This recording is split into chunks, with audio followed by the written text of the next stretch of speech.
Donc, Valérie, est-ce que tu voudrais nous parler un petit peu de toi? Qu'est-ce que tu as fait? Comment tu t'es rendue? Où est-ce que tu es? Mais c'est sûr que si on regardait, disons, le parcours de ma vie, on penserait que c'est très linéaire, dans le sens que c'est comme si j'avais vraiment un plan puis une idée derrière la tête. Mais c'est pas le cas. Quoique, quand j'étais jeune, je suis une fille de la ville, mais quand j'étais jeune, j'imaginais que la connexion avec le cheval devait être incroyable. Tu sais, j'imaginais déjà une capacité, sans connaître les chevaux, là. Je me disais, waouh, ça doit être merveilleux de connecter avec un cheval, puis qu'un cheval t'accepte, puis qu'un cheval a envie d'être avec toi, puis de le connaître, t'avais déjà un puis de intérêt pour les connecter. chevaux? Oui, tout petite.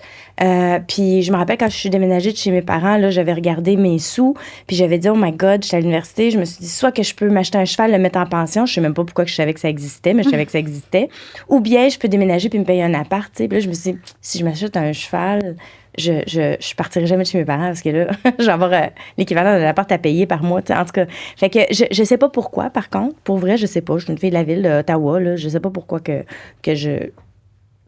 je voulais être avec les chevaux. Il y en avait pas autour de moi ou quoi que ce soit. Mais c'est ça. Et c'est tout le temps resté. Et quand j'avais 35, à peu près 35 ans, 36 ans, j'ai fait...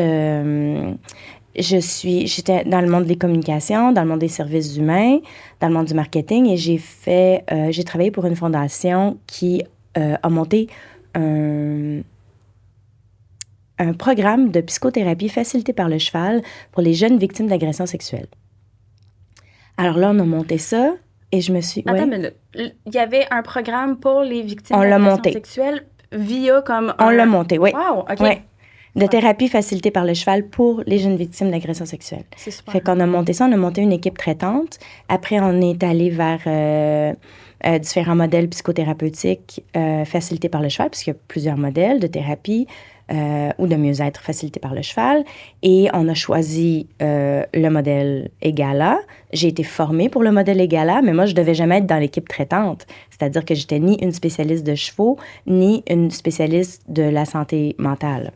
Mais on a monté l'équipe traitante et j'ai fait quand même la formation parce que je devais être en mesure d'en parler en tant que communicatrice. Puis ça. Puis quand j'ai fait c'est une formation vraiment musclée, là. C'est EGALA, c'est américain. Puis c'est un type de thérapie facilitée par le cheval que le gouvernement va te donner de l'argent pour le faire. C'est-à-dire c'est vraiment reconnu. Il y a même des ordres de psychologues, je pense, aux États-Unis qui ont reconnu le modèle aussi. C'est très musclé. Equine, c'est Equine Assisted Growth and Learning Association. Fait que c'est de la croissance personnelle et du mieux-être facilité par le cheval, mais c'est un type de psychothérapie si tu as un psychothérapeute dans l'équipe traitante. Donc là, je me suis retrouvée dans le monde des chevaux, je me suis retrouvée dans des écuries. Là, j'ai là, yes, oui. On est presque là. OK, c'est comme rien, on est presque là. Et là, j'ai rencontré un cheval miniature. Il y en a qui vont penser que ce sont des chevaux nains ou que ce sont des bébés, mais en réalité, c'est vraiment juste une manipulation génétique qu'on a faite à travers l'élevage où, là, tu as des chevaux qui sont hauts de même, tu sais. Et quand là, enfin, j'habitais en campagne parce que j'ai toujours habité en ville, là, dans les grandes villes. Fait que... et là, je me suis... j'ai adopté une miniature et mon aventure a commencé. Alors, je n'étais pas dans le monde des chevaux au-delà de la thérapie facilitée par le cheval. J'étais dans le monde des chevaux juste dans ce niveau-là. Et donc, vous le savez peut-être, on ne fait pas faire beaucoup de choses aux chevaux. Hein? C'est pas de l'entraînement, c'est pas du saut, c'est pas de la monte. La plupart du temps, c'est pas de la monte. On fait pas sauf peut-être en équithérapie. Donc, mon premier contexte, c'était de vouloir savoir qu'est-ce que ça voulait cet animal-là, comment ça fonctionnait cet animal-là, comment ça voyait le monde. Moi, j'ai pris mes curiosités, puis mes questions, je les ai pris vraiment au sérieux. Puis j'ai commencé à étudier, mais je le savais pas, moi. Fait qu'après des années d'accumulation d'études académiques, tu sais, sur le sujet du comportement du cheval puis de la psychologie du cheval, là, j'ai adopté un autre cheval. Bon, c'est toutes des histoires et des histoires et des histoires, mais j'ai adopté un autre cheval, un grand cheval, tout ça. Puis finalement, je me suis rendue... Là, j'étais plus dans le monde des chevaux parce que mes chevaux étaient en pension au lieu d'être chez moi. Puis là, je me suis rendu compte que j'avais accumulé des savoirs qui n'était pas commun du tout. T'sais, mais pour moi, de connaître les besoins fondamentaux, le système nerveux, comment ça marche, la cognition, c'est-à-dire comment le cheval voit le monde, comment ses sens fonctionnent, ses yeux, carrément, qu'est-ce qu'il voit pas. T'sais, tout ça, pour moi, c'était fondamental, la théorie de l'apprentissage, ces choses-là. Et fait que je savais pas que j'avais accumulé ces savoirs-là, jusqu'à temps que je me bute un petit peu plus au monde des chevaux et que là, je fasse comme, OK, alors vous savez pas ça. Ça fait 25 ans que tu as des chevaux, mais tu savais pas que leurs yeux s'adaptent pas bien du tout aux différentes luminosités. Tu sais, exemple. Donc, le cheval rentre dans l'écurie. Pour lui, le contraste, c'est plus prononcé que nous. Tu sais, ça prend du temps à s'ajuster pour nous autres. Là, on est comme... Mais lui, c'est beaucoup plus longtemps. Le focus, même chose. Si tu mets ta main là, elle est en focus. Si tu regardes tout de suite au loin, c'est en focus. Le cheval n'a pas ça. Son focus se fait vraiment lentement. Donc, il y avait plein de savoirs que j'avais accumulés. Entre autres, le cœur étant flight, fight, freeze, fawn. On dit plus en anglais, hein, parce que ça se dit bien, c'est les F, flight, fight, freeze, fawn. La fuite, la lutte, la pétrification et la résignation acquise ou le dévouement. Là, si on le traduit par fawn, c'est le dévouement. C'est comme le syndrome de Stockholm. Fait que dans le système nerveux du cheval, c'est mécanisme de défense. Donc, et là, j'ai fait comme, OK. Et là, j'ai commencé à enseigner. Ouais. Oh, wow. Ouais. Puis toi, tu as été chercher où exactement? Tu savais-tu où aller chercher tes formations, où aller chercher tes informations? Bonne question. Mais dans le fond, mon instinct, j'ai commencé quand même avec Parelli. Hein? Je regardais Parelli, université en ligne, des cours en ligne, tout ça. Fait que je regardais Parelli, mais moi, mes recherches sur Google, c'était pas comment régler tel problème ou comment s'assurer que le cheval bouge pas au montoir ou ces choses-là. Moi, c'était vraiment des questions de psychologie puis de comportement. Tu sais, ça me venait. Donc, mes recherches étaient juste à ce niveau-là et j'ai accumulé certains diplômes. Puis parce que je parle anglais, je suis anglophile. Parce que je parle anglais, je suis allée me former aux États-Unis. J'ai tout lâché quand j'avais 40 ans. Je suis allée me former aux États-Unis, à Ocala. Et là, je suis revenue avec ça. J'ai accumulé les diplômes en ligne, puis sur place, puis tout ça. Avec, avec plusieurs diplômes ont un aspect. Mais je pense que c'est ça aussi, quand on est formateur, à quelque part, c'est parce qu'on triple là-dessus puis on veut jamais arrêter de se former, là. Oui. Tu sais, tu parles à n'importe quel formateur, puis j'ai pris tel cours, j'ai fait tel cours, Là, j'ai réalisé que ça, c'était vraiment pour moi. J'ai pris tel cours. Je veux dire, on est des gens comme ça. Mm-hmm. On veut apprendre. Puis à un moment donné, l'envie de partager, puis de se revirer de bord, puis de faire comme « Hey, tu savais-tu? Tu sais-tu? » Tu sais, comme toi, ton envie d'éduquer, de partager. De communiquer, puis c'est tellement fun. Mais justement, tous les cours puis les formateurs que je rencontre, c'est tout le temps « je vais faire ça de plus. Je vais aller chercher l'information. » Parce que c'est jamais fini. Non. Je veux dire, on n'arrête jamais d'apprendre. Puis le comportement en général, c'est en train d'évoluer de jour après jour. Ouais. Donc, c'est important de se former encore. Puis c'est ça, comme je te dis, moi, j'arrête jamais. Hein. Je vais chercher partout où je peux. Là. C'est l'instinct. C'est notre premier instinct en tant qu'humain. Mm-hmm. Qu'est-ce que le bébé fait? Il voit quelque chose. Regarde le chien, regarde-le. On partage. C'est notre premier instinct, c'est le partage. Il y a quelque chose de très pur là-dedans. Oui, c'est ça. Ça fait combien de temps que tu donnes des formations? Ça fait 5 ans. Et je dirais,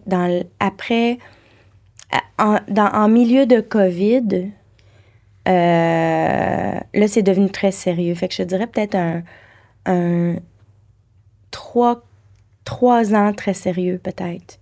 Dans le fond, toi, tu as monté ta formation toute seule? Oui.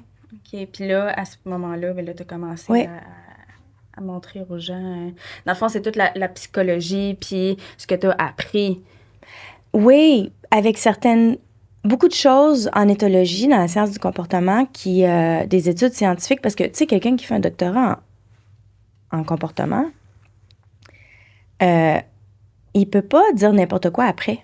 Il peut pas arriver sur le terrain et dire « Faites ça avec vos chevaux ». Lui, peut-être que c'est ça que cet autologue-là va faire avec ses chevaux, mais il se donne pas comme une voix nécessairement pour vulgariser.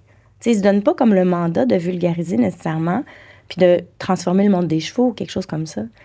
Et le cœur de ce qu'on apprend sur le comportement, c'est vraiment que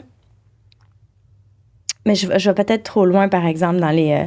mais le cœur de ce qu'on apprend dans les études scientifiques, c'est entre autres sur le système nerveux, puis sur le fait que la plupart du temps, avec les chevaux, on va dépasser le confort psychologique du cheval. Il entre dans un système de défense. C'est un animal de proie.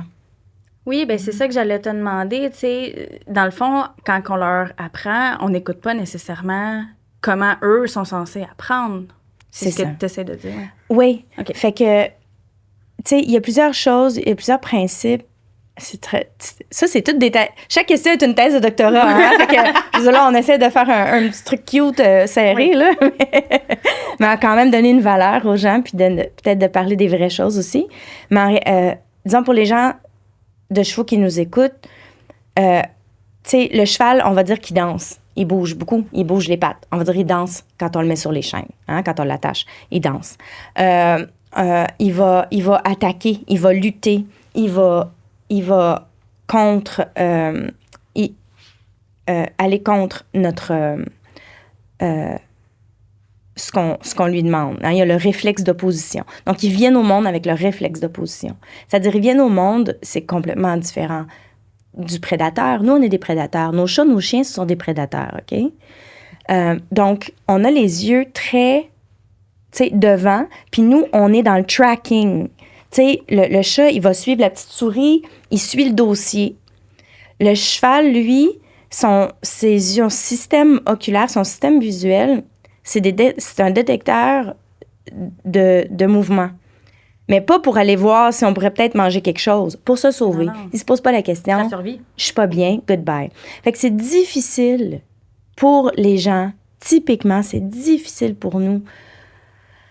Quand on travaille avec les chevaux, à un moment donné, on se dit, mais là, il n'y en a pas de loup dans la forêt, il n'y en a pas de tigre, ça va pas te manger, c'est une roche.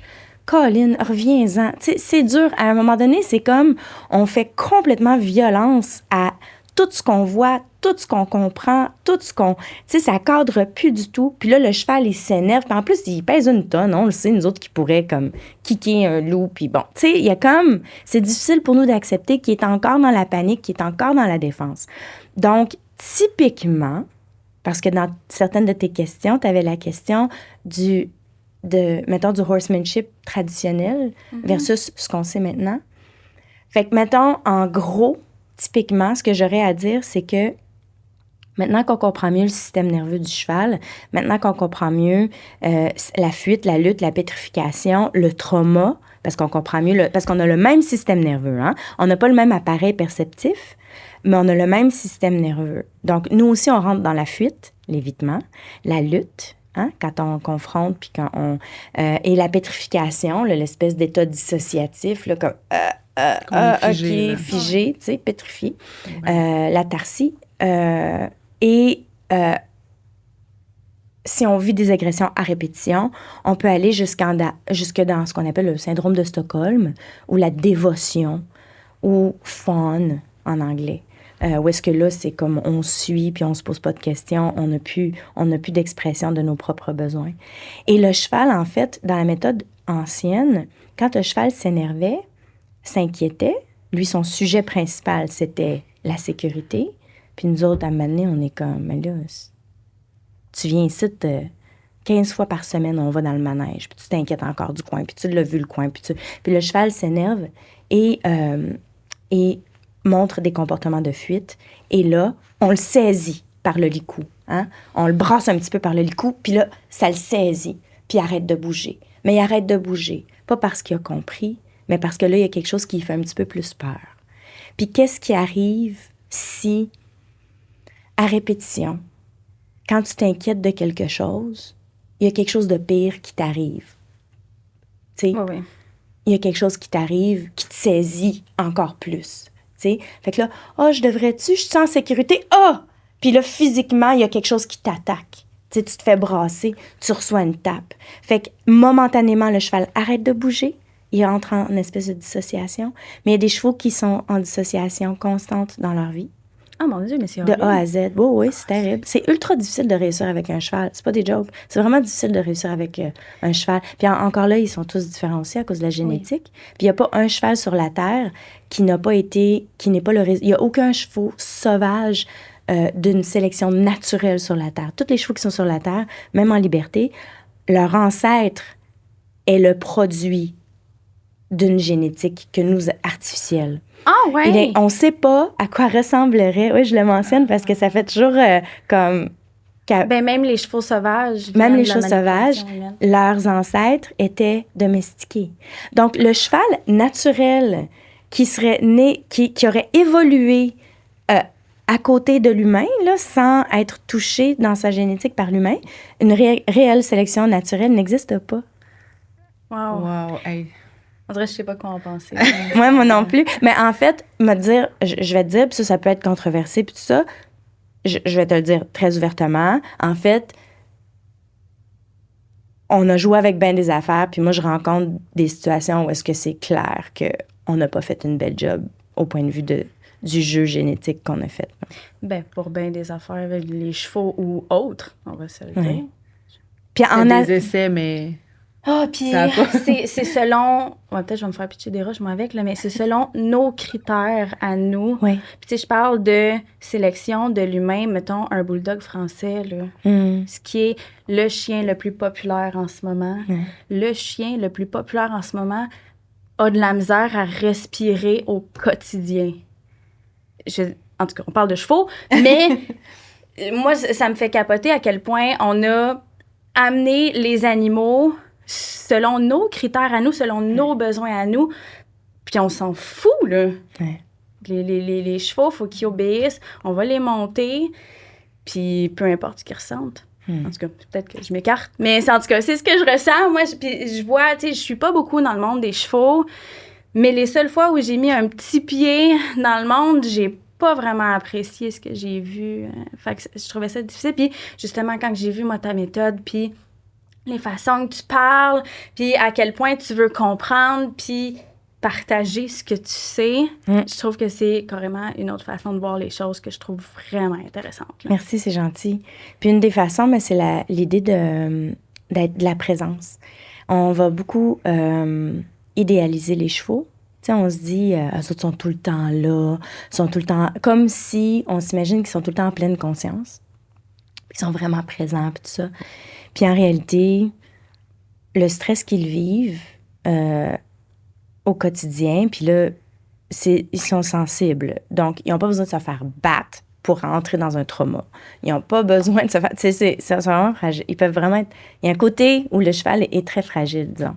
Mais en réalité, ils ne sont pas nécessairement si présents que ça tout le temps. Comme nous. Tu sais, on quitte un petit peu, on fait notre liste d'épicerie, là, oups, puis là, après ça, on revient, puis on s'enracine. Mais ma méthode a pour lieu d'amener le cheval dans toujours une plus grande présence. Et donc, une plus grande relaxation, et donc une plus grande connexion. Parce que c'est ça qu'on va rechercher, hein. C'est de la grosse drogue, là. De la grosse drogue directe dans les veines, là. Quand le cheval te donne la connexion, puis que toi aussi, t'es toute là, puis que t'es pas dans ta liste d'épicerie, puis que t'es pas dans ta tête, puis que t'es pas dans « mes cheveux sont-ils corrects », là? Ben là, c'est comme de la grosse drogue. Tu vis des affaires incroyables. Puis on vit quelque chose. C'est incroyable. C'est incroyable.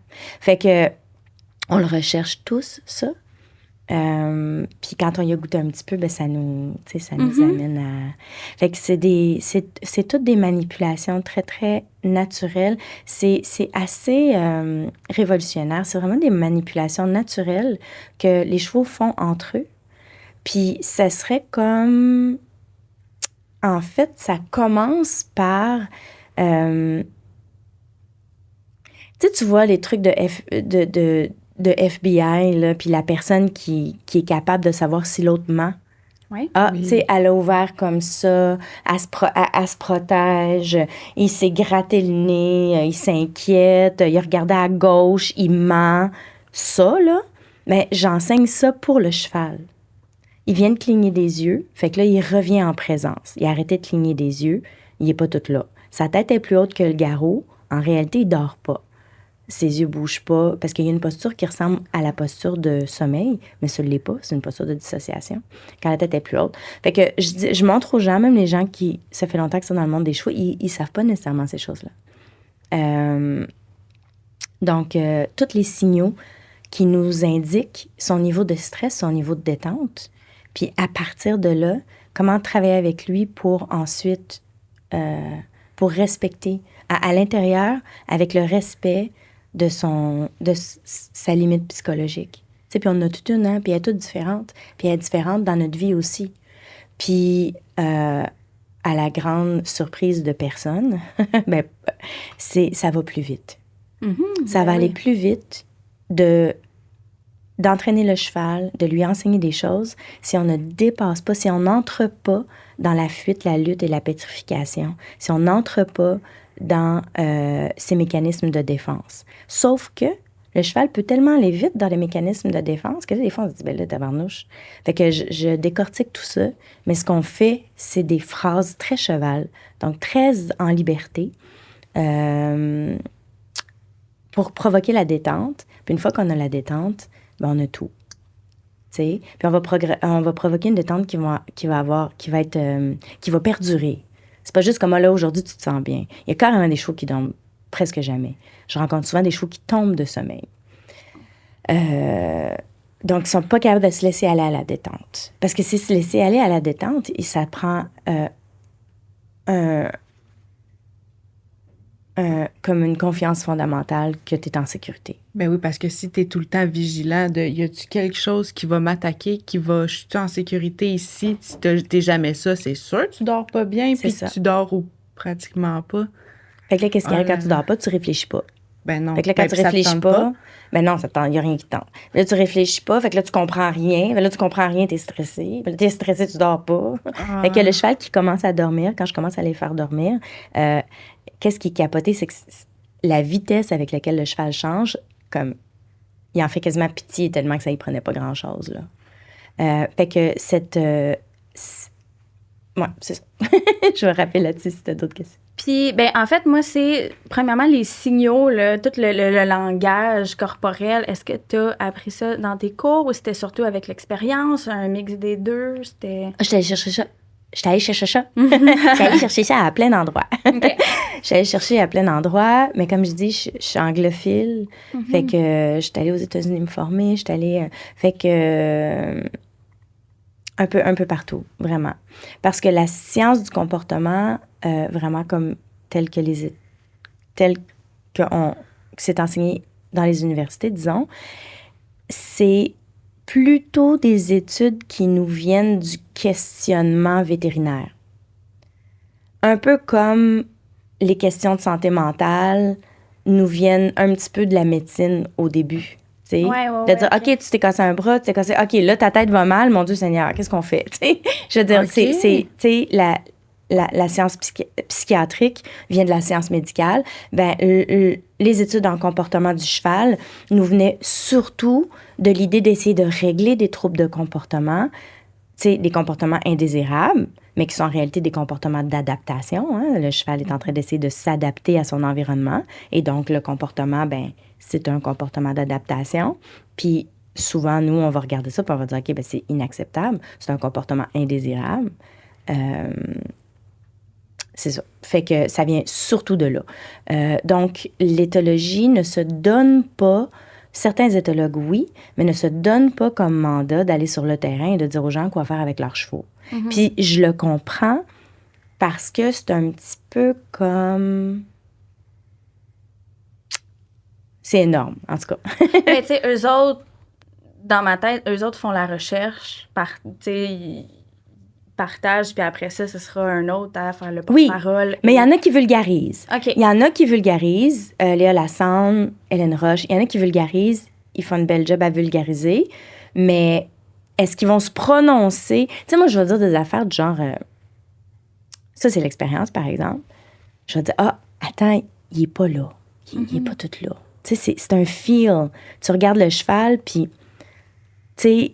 Là, tu connais ces signaux de stress, les yeux clignent plus, il y a toutes sortes de... Les oreilles, tu sais, tout ça, la babine devient serrée, la queue swish. Il y a des chevaux, là, tu sais pas qu'ils sont stressés, sauf qu'ils ont la petite babine serrée. Tu sais, d'autres, tu sais pas qu'il y a quelque chose qui leur dérange, sauf qu'ils swishent de la queue, tu sais. Et là, je vais dire juste un petit instant, attends 20 secondes, tu vas voir, il va y avoir un shift. Puis là, le cheval est là, après la manipulation, le cheval est là. Puis là, il y a un shift. Mais ça, la science ne va pas te le dire. Attends 20 secondes. Fait que je parle du temps d'arrivée de l'esprit du cheval. C'est comme le cheval ne change pas de sujet aussi rapidement que nous. Le prédateur, là, le chat, il suit un lapin, boum, il y a une souris, il suit la souris. Le cheval, lui, il est comme... Il n'y a pas un focus de tracking comme ça. Il y a un focus comme vague, d'essayer de tout voir ce qui se passe, puis de répondre, voir s'il y aurait quelque chose dans son environnement, tu sais. Puis là, c'est comme, oh mon Dieu, ma propriétaire arrive, OK. Mais là, lui, là, il est pas comme, mais oui, il peut être comme, oh wow, tu sais, ça, c'est sûr, là. Il y a un aspect où est-ce que le cheval peut être comme, mais il y a une petite je suis contente de te voir. Mais il y a comme il y a besoin d'un temps d'arriver. Moi, j'ai même pour mon dire que des fois, tu peux aller chercher le cheval au champ, le rentrer dans l'écurie, le sceller, puis il se réveille dans le manège avec toi sur le dos. Ah ouais? Oui. Ouais. Là, tout d'un coup, il est comme, ah, mon Dieu Seigneur. C'est comme, Puis là, il faut qu'il s'adapte là. Parce que Puis là, vous voyez qu'est-ce que je fais quand je fais ça? Je suis comme pognée, je respecte plus. Je sais pas où regarder. J'ai pas un focus calme, ça. C'est que... Fait que je fais respirer le cheval, soupirer le cheval, ébrouer. L'ébrouement, il n'y a pas de nom pour ça en anglais. Mais l'ébrouement, là, ça, là, oui, c'est un grand... Avant, dans le monde des chevaux, pour les gens de chevaux qui nous écoutent, avant, dans le monde des chevaux, on disait, t'as un mâchouillement, un lick and chew. Ah, ton cheval, il est d'accord. Il est déstressé, ça va. Il a compris, tu sais. En fait, ce n'est qu'un petit retour vers la relaxation. Parce que la mâchoire devient serrée. Là, le cheval est comme... Puis là, quand il relaxe, là, il revient, là. Puis après, quand il revient vraiment, un vrai gage de relâchement, c'est l'ébrouement. Il n'y a pas de mot pour ça en anglais. Des fois, on va dire blowout ou... Ça, là, mais en même temps, c'est fragile. Là, il vient de relâcher, là. Mais comme, OK, ouf. Qu'est-ce qu'on... Oui, tu sais, mais il faut donner des pauses. On enchaîne trop vite, on va trop vite. Mais même si on va plus lentement, ça veut pas dire, avec notre timing de prédateur, là, ça veut pas dire qu'on va juste plus lentement que ça va marcher. Fait qu'il y a vraiment des façons spécifiques de faire du plus lentement. Dans le fond, si je comprends bien, c'est que toi, à chaque seconde, quand tu travailles avec un cheval, c'est que tu le suis. Ah, je suis rendue là. Ah, OK, on 100%. Ce n'est juste ça. Ce n'est que ça. Ce n'est que ça. Je m'oublie, j'existe même plus. Mais on peut pas l'obliger à suivre notre rythme parce que ce que je comprends, c'est que justement, on va le stresser probablement plus qu'autre chose. Là. Ben, il y a comme il y a des moments où le cheval devient vraiment présent, comprend plein de choses, puis là, c'est comme yes, let's go. Puis là, le cheval, il y a une hésitation, il s'inquiète, mais ta connexion est là, elle est écœurante, puis là, tu peux dire non, let's go. Puis il est comme OK, oh, wow, je construis sur notre relation, là, OK, je prends sur moi. T'sais? Puis on va dire que le cheval devient confiant, devient courageux, on a toutes sortes de façons de le dire. Puis la lenteur, ben il y a une lenteur. Sérieux, les filles, là. Sérieux, là. C'est vraiment difficile de réussir avec un cheval. Sérieux. C'est vraiment difficile. C'est vraiment pas facile. Ils sont tous différents, mais ils sont tous pareils. Ils nous demandent vraiment de recadrer complètement comment on voit les choses. Si on recadre pas, ben là, on les comprendra juste pas, puis on va juste leur faire subir des choses, mais puis ça prend un timing incroyable. Fait qu'eux, quand ils ont un réflexe de défense, leur réflexe est fulgurant. 5000 fois plus vite que toi, là. T'sais, la patte, elle va lever, le kick est parti, t'as pas le temps de réaction. Sauf que là, maintenant, par exemple, pour moi, tout est au ralenti. Je vois qu'est-ce qui va arriver comme plusieurs secondes avant, tu sais. Fait que ça s'apprend. Il n'y avait rien qui annonçait que j'allais apprendre ça puis que j'allais être bonne avec ça. Si je l'ai fait, tout le monde peut le faire, c'est sûr. Fait que notre timing se développe. Fait que les horsemen du temps, ils ont toujours parlé de timing puis de feel. Non, mais tu sais, c'est du timing, c'est du feel, c'est du timing, c'est du feel. OK, ben là, il faut à un moment donné que tu m'expliques. Fait que toutes les réponses insatisfaisantes, et crois-moi, j'en ai eu, de mes profs que j'ai eu, de mes gourous cheval que j'ai eu. Non, mais tu sais, c'est parce que tu vas le filer. Non, mais tu sais, moi, c'est inacceptable. Là, tu vas essayer de m'expliquer, là, c'est quoi qui se passe. Fait que c'est ça, ma formation. J'explique vraiment qu'est-ce qui se passe. Fait que comment le cheval voit le monde, puis après ça, comment on va l'aider à se calmer, puis après ça, comment il apprend, puis tout ça. Puis à l'intérieur de ça, il y a l'aspect de transformation personnelle, évidemment. Bien, je pense que tu n'as pas le choix de faire un gros travail sur toi quand tu veux justement travailler avec un cheval de la bonne façon. Parce qu'il faut que tu revoies. Tu sais, comme moi, tu sais, déjà, j'ai travaillé quelques fois avec des chevaux, mais genre en m'en occupant, là. Puis, j'ai ma façon de faire. Tu sais, j'étais brusque alentour parce que je travaillais puis que j'allais vite, mais il va falloir que je revoie toutes mes façons de faire puis que vraiment que je me pose, OK, telle affaire, je fais tout ça comme il faut, telle affaire, je fais tout ça comme il faut. Fait que c'est une grosse remise en question de ce qu'on fait avec le cheval. Ça doit être ça, la formation aussi, de OK, je suis correct quand je fais telle chose. Oui. Il y a des gens que ça fait longtemps qu'ils sont dans le monde des chevaux. Ils prennent ma formation. J'ai une étudiante, elle est drôle. Elle dit, attends une minute. Je suis en train de désapprendre. Oui. Tu sais? L'autre chose aussi, c'est qu'il y a des fois un processus de pardon qui doit avoir lieu. Parce qu'on a tous fait des choses avec des chevaux dans le passé qu'on n'avait pas la bonne information. Puis, fait que des fois, pour certaines personnes, ma formation, ça commence par un pardon. Puis, sans aucun doute, peu importe ce que les gens font avec leurs chevaux, dans le sens de... Peu importe ce qu'ils font subir aux chevaux, ou... c'est pas par manque d'amour, tu sais. Mais je pense qu'il y a une grosse différence entre c'est mal intentionné ce que je fais, puis c'est juste ça que je sais. Ouais. Je pense que les personnes devraient continuer justement les formations, mais si tu le savais pas, tu le savais pas. C'est ça. C'est ça. Fait qu'il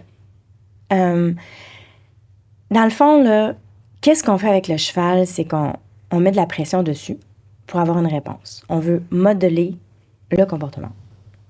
On veut mettre des pitons, des cues, des pitons. Puis c'est très correct, le cheval est capable. Il est capable d'être conditionné puis de savoir que ça veut dire ça, ça veut dire ça, ça veut dire ça. Pour qu'il le fasse, pour qu'il en arrive là, avec toute sa tête, je vais vous pitcher la patente, là. Surtout s'il y a des gens de chevaux qui nous écoutent. S'il y a des gens qui ne sont pas des gens de chevaux, ben, je veux dire, il y a tellement à dire. Mais essentiellement, ce qu'on fait, c'est qu'on met de la pression. Et le cheval a le réflexe d'opposition que nous, on n'a pas. Ça veut dire que... Et d'ailleurs, le toucher, pour eux, c'est la chose la moins importante. Hein? C'est l'essence le moins important. Mais pour nous, c'est comme on voit un cheval en plus, c'est comme... On veut toucher. C'est un trip esthétique, là. C'est comme carrément un trip esthétique, là. Moi, Fait que on veut toucher, tu sais, c'est la première chose, dans le visage. Puis, tu sais, je veux dire, chaque cheval, quand il y a une main qui arrive d'en face, ils sont comme, voyons, si tu fais là, tu sais, ça fait pas de sens pour eux, là, tu sais, c'est pas... Ils peuvent aimer le toucher dans le visage, mais ça se fait pas trop direct, là. Fait que, essentiellement, ce qu'on fait, c'est qu'on met de la pression pour que le cheval, il cède. Quand je mets cette pression-là comme ça, tu cèdes. Quand je mets cette pression-là comme ça, tu avances. Quand je mets cette, tu sais, on a la chambrière, on demande, t'avances, OK, là, t'arrêtes. C'est de la pression qu'on met, OK? Essentiellement, c'est ça. Puis, typiquement, dans le horsemanship, tu te mets au milieu du rond de longe où tu es en laisse, puis tu mets de la pression. Tu es en laisse, puis tu mets de la pression. Puis là, le cheval, il est comme « Ah! » Puis il capote un peu. Puis là, ben, il apprend à répondre à ce que tu as demandé. C'est essentiellement ça. Ceci dit, le cheval regarde la direction de tes pieds. Le cheval regarde comme ta flashlight, le directionnel, c'est ton nombril. C'est là où tu mets de la pression. c'est ton directionnel, c'est ton nombril. Donc, si je veux enlever de la pression à un cheval, je vais me détourner. Et tout est de la pression pour eux. Ils ont le réflexe d'opposition. Fait qu'ils viennent au monde, en fait, une caresse pour eux, ce que ça veut dire, c'est comme, ça se peut que je meure, là. Tu sais, je veux dire, je suis pris. Fait qu'eux, qu'est-ce qu'ils ont comme... Le réflexe d'opposition, c'est qu'ils vont... s'ils sentent quelque chose pousser sur eux, ils vont contre-pousser pour se débarrasser de la chose. Nous, on n'est pas comme ça. Nous, une caresse, c'est comme... Ça nous relaxe, ça nous apaise, ça nous calme. Chat et chien aussi, typiquement. Tu sais, on est des proies, des prédateurs. Mais l'animal de proie, lui, de la pression, c'est comme... Oh mon Dieu, on a-tu un problème? On est-tu en... OK, je me tasse de... Tu sais, se tasser, c'est pas normal. Faut qu'ils apprennent à céder à la pression. C'est pour ça que dans certains des cas les pires que j'ai connus en intervention en comportement, parce que à la base, auprès des chevaux, j'étais intervenante en comportement, fait qu'on m'appelle, il y a des difficultés de comportement, puis là, ben, on travaille avec le cheval, puis on travaille avec le cavalier. C'est que dans les pires cas que j'ai connus, ce sont des chevaux qui, quand ils étaient jeunes, ils se sont fait taponner, genre caresser à l'extrême.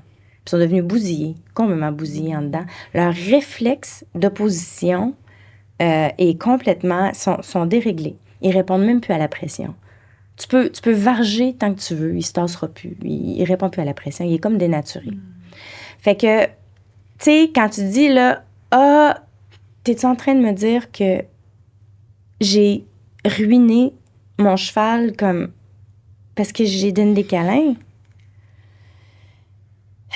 Ça doit faire mal quand même en tant que cavalier, en tant que propriétaire de ton cheval, puis tu dis comme crime, moi je voulais juste l'aimer, tu sais. C'est ça.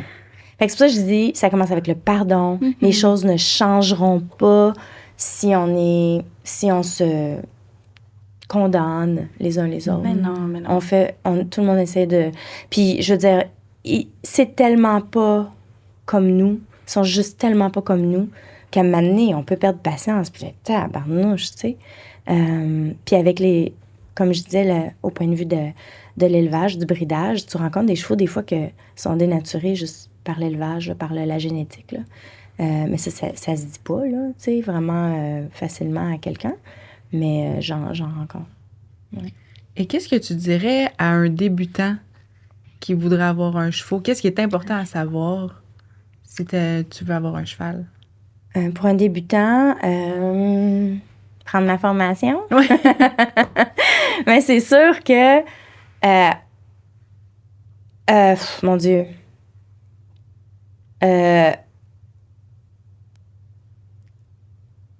Je fais beaucoup d'accompagnement comme ça. Oui. Puis habituellement, j'ai des questions par rapport à la personne directement. Fait que je vais poser des questions, tu sais, pourquoi? C'est quoi ta vision? C'est quoi ta vision de ce que tu veux faire avec ton cheval? C'est quoi ta vision pour la relation? C'est quoi... tu sais, à quelle fréquence tu penses que tu vas aller voir ton cheval? Est-ce que toi, c'est comme pour la vie ou c'est... peut-être comme c'est quelque chose que tu aimerais essayer. À ce moment-là, je conseillerais à quelqu'un de prendre une demi-pension sur un autre cheval, peut-être. Ça peut être chouette, une demi-pension, que ce soit à la monte ou au sol. Typiquement, les gens, quand ils vont rentrer dans le monde des chevaux, ils vont prendre des cours d'équitation. Mais il y en a qui sont comme, c'est pas des cours d'équitation que je veux juste connaître le cheval, tu sais. Je veux juste être avec les chevaux. Puis ça, moi, je fais beaucoup de travail en troupeau, avec vraiment comme, on va aider les chevaux... Fait que, mais j'ai beaucoup de questions pour ces gens-là. Pour simplement clarifier le pourquoi du comment, puis qu'est-ce qu'ils voient, puis pourquoi ils aimeraient ça. Oui, ça, c'est quels sont leurs besoins à avoir un cheval. C'est ça. Puis de s'informer comme il faut aussi. Oui, puis après ça, de le mettre en pension. Écoute, je pense que le monde des chevaux, il faut le vivre un petit peu avant de le comprendre.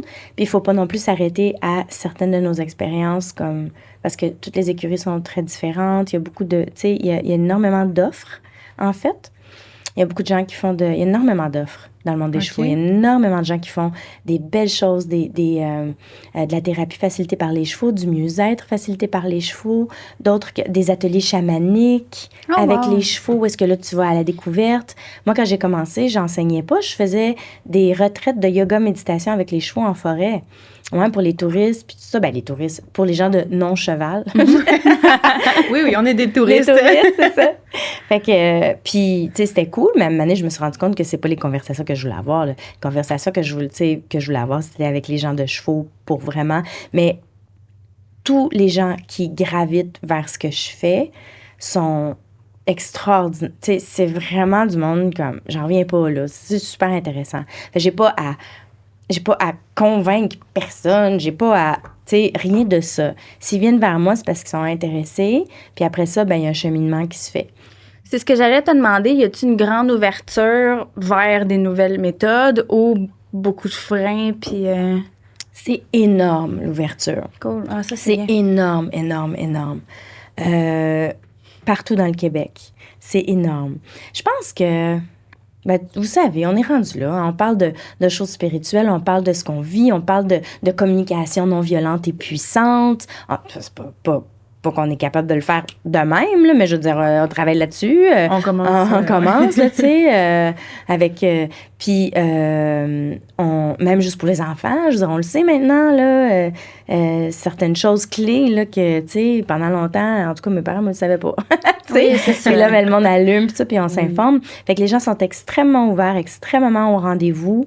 Ceux qui ne le sont pas, je les vois pas, ou je les vois de temps en temps, ou je les croise, ou ils viennent à une de mes cliniques parce qu'ils sont bien curieuses. Mais sinon, les gens, ils sont vraiment là, ouais. C'est quoi tes cliniques, justement? Je pense avoir vu certaines vidéos sur tes réseaux sociaux, mais peux-tu m'expliquer un petit peu ce que tu fais? Oui, bien, dans le fond, mes activités principales, c'est la formation en ligne, où je fais aussi la formation en ligne, c'est des vidéos en ligne, évidemment. C'est 18 modules pour une certification pour devenir intervenant en comportement. Mais il y a des gens qui veulent travailler dans le domaine. Il y en a qui vont faire leur certification, pas nécessairement pour être intervenant en comportement. Il y en a qui sont zoothérapeutes et qui travaillent avec le cheval et qui veulent mieux connaître le langage du cheval parce que là, ils aident les humains. Mais ils aimeraient aussi être capables d'aider les chevaux ou ils voient bien qu'il y a des malaises avec les chevaux. Fait que ça, on commence à appeler ça du double mieux-être. Je suis certifiée EGALA et j'ai travaillé dans le domaine aussi pendant un bout de temps. Puis j'ai fait du double mieux-être, c'est-à-dire que c'était... fait que c'est ça. Fait que la certification... ça s'embranche tout ça, là. Fait que la formation en ligne, c'est soit le niveau 1, niveau 2 ou niveau 3. Niveau 3 qui est la certification en comportement. Et avec ça, il y a des coachings virtuels privés, des coachings de groupe virtuels. Puis de temps en temps, on se fait des pow-wow, puis on se rencontre à quelque part, puis on travaille un troupeau, puis on fait des... Et ensuite de ça, cet été, c'est juste l'été que j'ai fait ça jusqu'à maintenant, mais c'est pas exclu que j'en ferai l'hiver. Je fais des séries de cliniques. Donc, d'une journée, c'est un 6 heures de cours dans différentes écuries à travers le Québec, où là, il y a une trentaine de personnes à chaque fois. Et on fait des démonstrations avec les chevaux, on explique la psychologie. Là, les gens, tu vois comme recadrer ça dans leur tête, là, parce que, tu sais, c'est bizarre, c'est vraiment étrange de côtoyer un animal pour aussi longtemps, puis pas savoir que ça veut dire ça, puis ça veut dire ça, ça veut dire ça, tu sais. Un exemple, là, c'est que la plupart des sujets de conversation entre chevaux portent sur la négociation de l'espace interpersonnel puis la négociation de la relation. Fait que là, je vous dis ça, puis vous faites comme « Ah!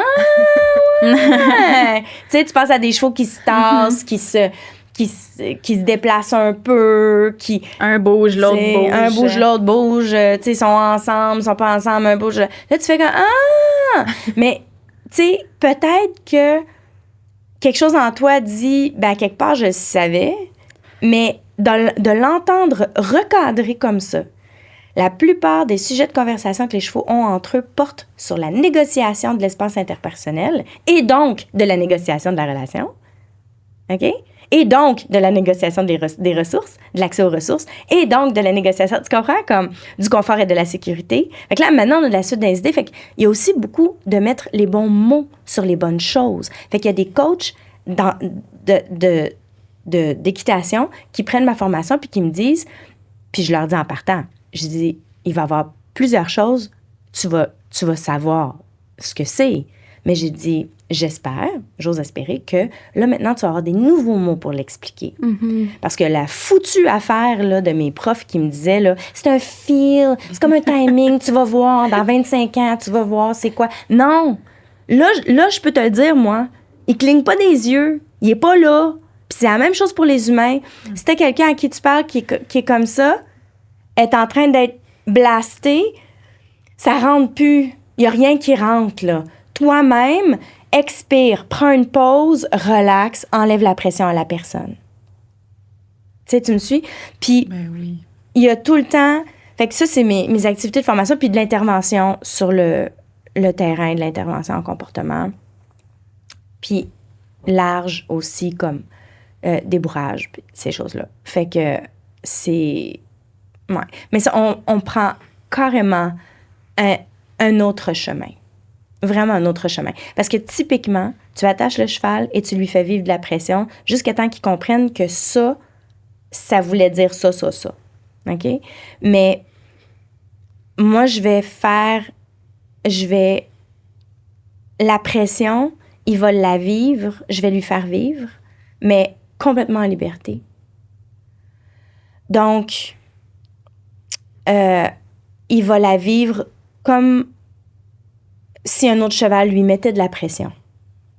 Plus naturellement, en fait. Plus naturellement. Et donc, quand je vais le prendre en laisse et que je vais mettre de la pression, j'aurai pas de panique. Parce que pour toutes les fois, qu'est-ce que c'est un trauma? C'est pour toutes les fois où je me suis pas sentie bien, que je voulais me sauver, que j'étais pas sûre, que je voulais partir, j'étais retenue, j'étais contrôlée. Et là, j'ai même eu une petite tape. Je voulais me remettre en sécurité, charger pour me débarrasser de la situation. Moi, j'adore les chevaux qui chargent. Hein. Moi, un cheval qui charge, qui kick, qui mord, là, c'est extraordinaire. Parce que qu'est-ce qui arrive? C'est que ce cheval-là, il est pas entré en dissociation. Il s'est pas fermé. Lui, il est encore en défense active, en train de dire...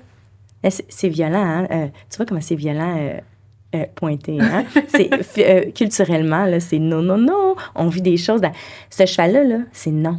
C'est juste non. Check-moi bien me débarrasser de cette situation-là. Et moi, je travaille avec ça. Puis, quelques sessions, puis on a un cheval très, très doux.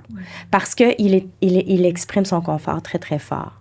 Puis moi, ça me prend pas de temps que je vais lui donner du confort parce qu'on travaille en liberté, puis on fait des phrases cheval. Fait que je vais me prendre pour un cheval avec un autre cheval. Des phrases de déplacement, on va les faire. Mais nous, on déplace pas les autres chevaux à partir d'une place de dominance agressive. On déplace les autres chevaux à partir d'une compréhension de ce qu'ils ont besoin pour relâcher, parce que le trauma s'emmagasine dans le corps, et c'est par le corps que le trauma doit sortir. Donc, ça va sortir en spasmes. C'est comme des exorcismes. C'est vraiment capoté. Fait que, donc, on essaie, c'est le relâchement de la pression qui enseigne. Je sais pas si tu vois ce que je veux dire. Oui. Mm-hmm. Fait qu'on met une pression, mais c'est quand on relâche cette pression-là au bon moment que le cheval a appris « Ah, OK! » Comme quand la pression est mise comme ça, c'est ça que je dois faire pour me débarrasser de la pression. Renforcement négatif, on enlève quelque chose. Mais... Et tout en me respectant. Quand on fait ça, c'est ça. Jusqu'à la limite où je suis plus capable puis je suis plus bien. C'est ça. Puis des fois, il y a certains chevaux, là, leur limite là, est grande de même. Là. Ils n'ont presque pas de limite. Mais si tu la respectes, puis là, on dit des mots comme ça, mais quelqu'un va me dire, mais comment tu vas respecter la limite? Je veux dire, après ça, dans les faits, c'est une autre affaire. Oui. Mais c'est le cours, c'est ça le but. Fait que le cheval, sa fenêtre de confort psychologique est grosse comme ça. Il a peur de tout, il s'inquiète de tout, il attaque tout. C'est gros de même. Mais si on travaille avec lui juste à l'intérieur de ça, vraiment là, vraiment, puis qu'on le fait pas, puis ça peut être là qu'il n'y a pas, tu sais, il peut même pas sortir de son paddock parce qu'il capote un peu. Ben là, on y met les coups, on l'amène sur le bord de la porte, puis là, il vit un stress, puis là, il relâche après le stress, puis tout ça, puis là, on a fait une vraie session. Tu sais, En tout cas, j'en aurais long à dire là-dessus, mais quand on travaille à l'intérieur de la fenêtre de confort psychologique du cheval, puis ça, l'éthologie est très claire là-dessus, en fait, le cheval, sa fenêtre va s'agrandir, jusqu'à ce que tu aies un cheval que... Moi, notre écurie s'appelle la cerfrière.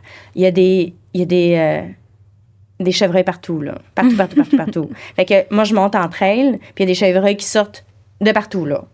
Fait que quand tu dis que tu as un cheval qui est pas éteint, qui est pas dissocié, qui est présent, mais que quand elle est tellement présente qu'elle voit tout, puis que quand il y a quelque chose qui, en principe, devrait lui faire peur ou quelque chose comme ça, elle regarde comme il faut, puis là, elle relaxe. Elle ébroue elle-même. Il y a des chevaux qui ébrouent plus jamais, presque, parce que, justement, ils n'ont pas relâché. Fait qu'après nos sessions, ils commencent à ébrouer. Puis ça, c'est pas juste comment j'ai fait ébrouer le cheval, c'est bon, bravo. Non. Ça veut dire que son système nerveux a comme shifté, là. Il y a eu une différence qui s'est faite pour lui, puis il va dormir à soir, là. Il va dormir tantôt, là, pour vrai, là. Donc là, sa tête va se refaire, puis là, tout d'un coup, il a accès à une détente qu'il n'avait pas accès avant. Et là, c'est bientôt la fin. Moi, je voudrais juste savoir... Ouais, ça va vite. Pour ceux qui ont besoin d'intervenants en comportement, où aller chercher, qui... D'ailleurs, on peut venir communiquer avec toi directement. S'ils sont trop loin, est-ce qu'il y a une ressource en particulier où est-ce qu'ils peuvent aller chercher? Je fais des coachings pour les gens qui sont loin. Je fais des coachings virtuels. Ah, super. Oui, parce que pour vrai... à un moment donné, je suis capable de... Tu sais, les gens me donnent la topo, m'envoient une petite vidéo. Je suis comme, essaye ça. C'est extrêmement puissant. C'est extrêmement rapide et puissant. Je n'ai... Tu sais, dans le fond, ce que j'ai fait, c'est vraiment comme... Je suis allée chercher partout. Puis j'ai fait mon propre travail de fond également aussi sur le terrain, tout ça. Mais... Puis, les changements que les gens... moi, je fais rien pour que ça soit comme... le fun. C'est le fun. Tu vas voir, c'est le fun. Non, il faut que ça soit comme malade mental, super puissant. Là. Ça peut pas être comme plaisant. Là. C'est pas plaisant, là. Tu sais, c'est comme, ça se fait malade, genre. Il y a juste ça qui m'intéresse. Fait que la formation, c'est comme... Fait que je suis allée chercher des affaires que, je veux dire, les gens, c'est pas... Ça va te transformer, là. C'est pas comme, tu vas voir, il va... Non. Tu sais, fait que j'ai régulièrement... Fait que pour une étudiante, mettons, ça va être comme, c'est le fun. Là, rendu au module 4, 5, là, ils ont vraiment fait le travail puis ils ont pratiqué avec leurs chevaux, là je reçois un appel ou un message. Valérie, ouais, mais là, c'est parce que je l'ai jamais vu coucher. Ça fait 10 ans que je l'ai, ce cheval-là. Il est couché un matin. Voyons donc. Là, hier, il est broué. Ça faisait longtemps qu'il brouait plus. Là, j'ai des affaires comme, il accepte que l'autre mange à côté. Il n'a jamais accepté que l'autre mange à côté. C'est juste ça. OK, à tous les jours, j'ai une affaire de comme, mon Dieu, j'ai dit à ma cliente de faire ça parce qu'il y en a que c'est des pareurs, il y en a que c'est des, tu sais, ils font pour les sabots, il y en a qui font, tu sais, ils sont déjà il y a des professionnels dans le milieu, là, tu sais. Puis là, ils sont comme, j'ai vu telle transformation, telle chose, tu sais. Fait que je fais du coaching virtuel, puis les gens peuvent avoir beaucoup d'informations, puis avoir déjà comme énormément. Puis des fois, je vais voir si je peux les arranger avec quelqu'un dans la région, là, tu sais, qui a fait sa formation en intervention. Puis, mais la plupart du temps, les gens, ils veulent pour eux-mêmes, tu sais, se former. Puis, ça vaut la peine. Ouais. Puis à un moment donné, c'est comme tu reçois un appel. OK, là, je vois tout. Oh my God. Ça se peut-tu qu'il ait dit ça, puis qu'il ait dit ça? Puis... Oui, ça se peut. Tu sais, des fois, j'ai déjà vu des chevaux travailler entre eux comme contre un autre cheval, très, très doucement, juste pour s'assurer. Tu sais, vraiment, comme des fois, tu vois des affaires, là. Par exemple, juste mini anecdote. Oui, vas-y. On voit c'est ça. L'éthologie nous dit plein de choses intéressantes. Les études nous disent plein de choses intéressantes. Entre autres, la façon que les pouliches, les bébés juments, jouent, c'est plutôt en se courant l'une après l'autre puis en se mordillant les fesses. Les poulains, les mâles, vont plutôt se faire des jeux de « je te tiens par la barbichette », le babine, puis vont plutôt se lever debout, tu sais, l'un avec l'autre. Et à un moment donné, j'ai vu 2 juments matures, mais il y en a une qui était quand même jeune, peut-être 3 ans, jouer, vraiment jouer. Puis ça arrive très rarement. Puis ils se couraient après, puis après la 3e... Fait qu'à un moment donné, on voit des choses que... Puis c'est rare, là. Fait que une courait après l'autre, puis après ça, l'autre courait après... Tu sais, ils changeaient de rôle. Là, je me dis, mon Dieu, après avoir vu ça 2 fois, je fais « Ah, mais qu'est-ce qui se passe? » Puis après ça, ils l'ont refait 1 fois chaque. Puis après ça, ils se sont stationnés. Là, je suis en train de voir 2 juments en train de jouer, 2 juments adultes en train de jouer. Parce que le jeu, c'est très controversé, c'est très compliqué. Hein? La question de la scientifique, de la fonction du jeu et du fait qu'un cheval adulte joue-t-il, ne joue-t-il pas? Est-ce que c'est juste parce qu'il y a plus de temps que les chevaux en liberté, donc il va jouer? Les études démontrent que plus que le cheval a mal au dos, plus que par rapport à avoir été monté, plus qu'il va jouer. En tout cas, c'est compliqué. Fait que, puis après ça, les 2 juments se sont mis stationnaires une à côté de l'autre, puis ils se sont comme babinés un petit peu dans le cou comme ça, qui est un signe de proximité. Puis là, j'ai fait comme, je viens de voir quelque chose d'extrêmement rare. Je viens de voir 2 juments adultes jouer comme des pouliches. C'est tellement beau. Moi, j'aime ça, voir interagir des animaux ensemble. Je trouve ça magnifique. Je pourrais regarder ça. Puis l'interespèce, hein? Ça, c'est malade, là. Tu sais, les chats d'écurie que je rencontre, là, puis comment ils vivent avec leurs chevaux, tu sais.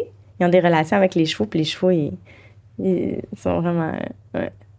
Ben, où est-ce qu'on peut te trouver? Je suis en Estrie, mais psychologieducheval.com. Sur YouTube, c'est Psychologie du cheval. Facebook, c'est Psychologie du cheval. Puis en ligne, c'est psychologieducheval.com. Puis il y a beaucoup d'informations. Je donne beaucoup d'informations aussi, même si les gens sont... Ça vaut la peine, gang. Merci. Merci.